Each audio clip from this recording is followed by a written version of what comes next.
Hello everyone, Kevin from KTech Services, back again for another educational digitizing video. Today's video is going to be on column 1 satin stitches. Working with Design Shop version 12 professional. Okay. For this video, whoops, let's see here. I think I have that up here. Um, if I can actually bring this through here.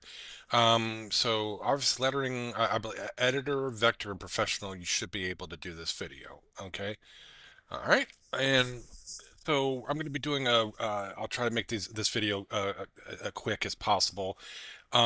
Just basically column 1 stitches is in this video. I'm going to be doing other videos on different tools for satin stitches, but I just have my worksheet here basically, and I'll just first thing off real quick here under tools and options, under preferences and stuff, make sure I usually have my point size set to largest so I could see my icons is the best.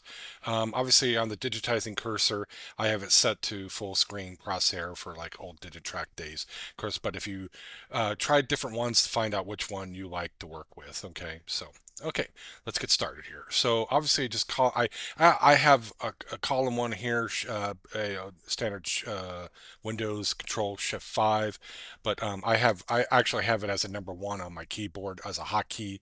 I'm just going to zoom in on this eye here. I'm going to do column 1, number 1 on the keyboard. Now it's a left to right. It's always have to be, it always has to end evenly, okay? But you can go right to left, or you can go, it doesn't matter, but you have to start on one of the corners. And I'm just going to go left click on my mouse for straight, and left, and then there's 4. That's good.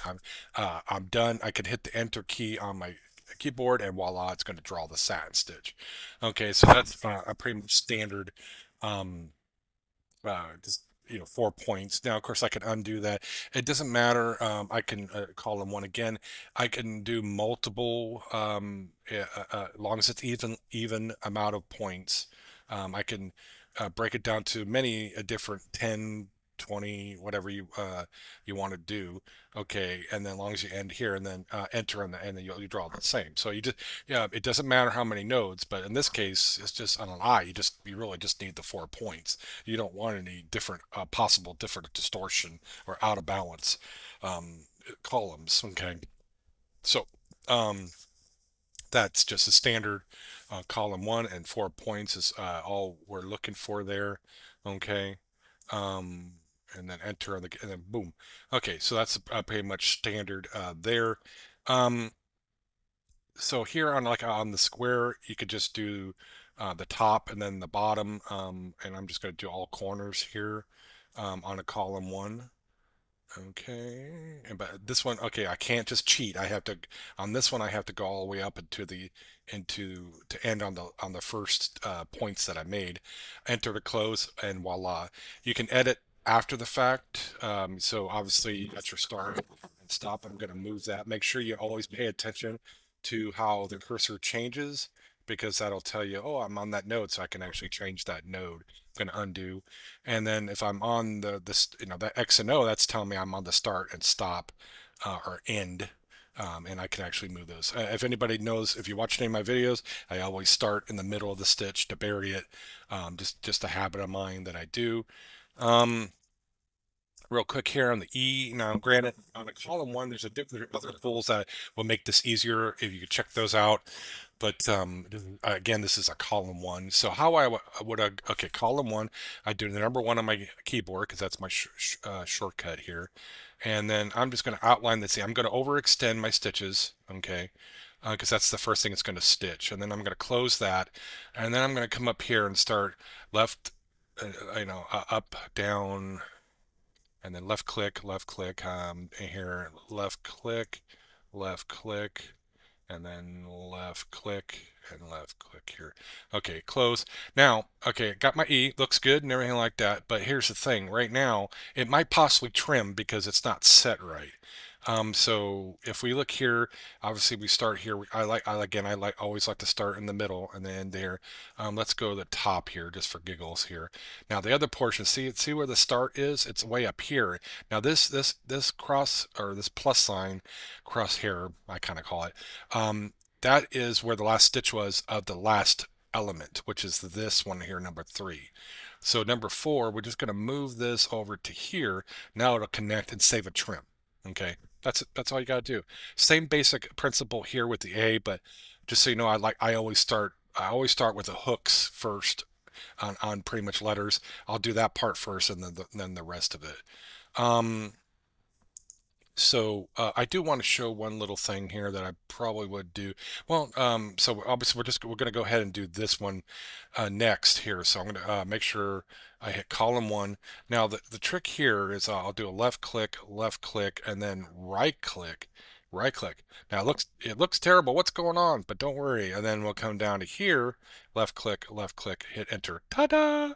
So that's kind of the trick. So as you're doing, I broke that apart in 6 points. And now, granted, I could have done more if I want, but you have to just kind of play with the tool and see what works.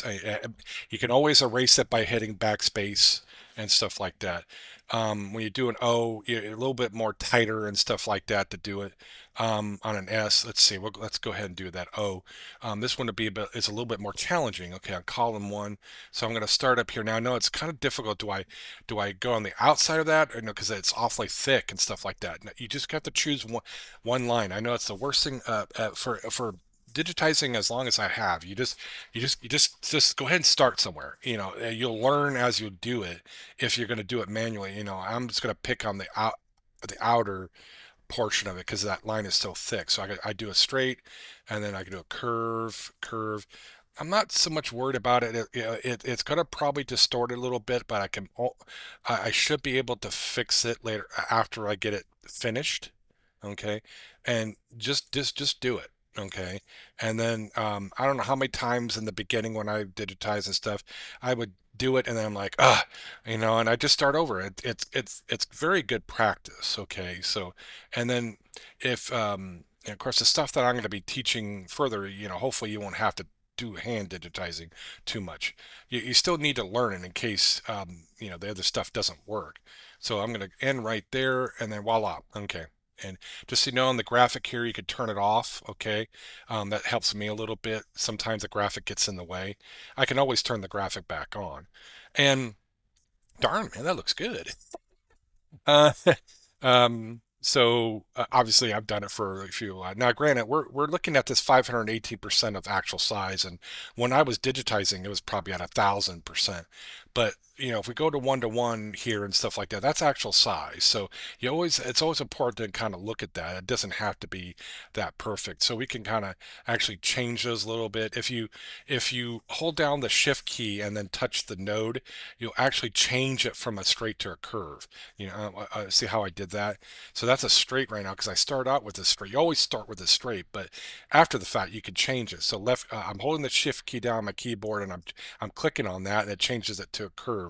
Now we got some weird stitches going on here. We can just see. You just have to play with it. If you watch any of my videos, it's all about flow and everything. So let me just turn on the graphics. So please, I encourage you to practice doing it with column 1 and break it down and kind of see how things work for you. But that is pretty much the gist of column 1 uh, stitches tool.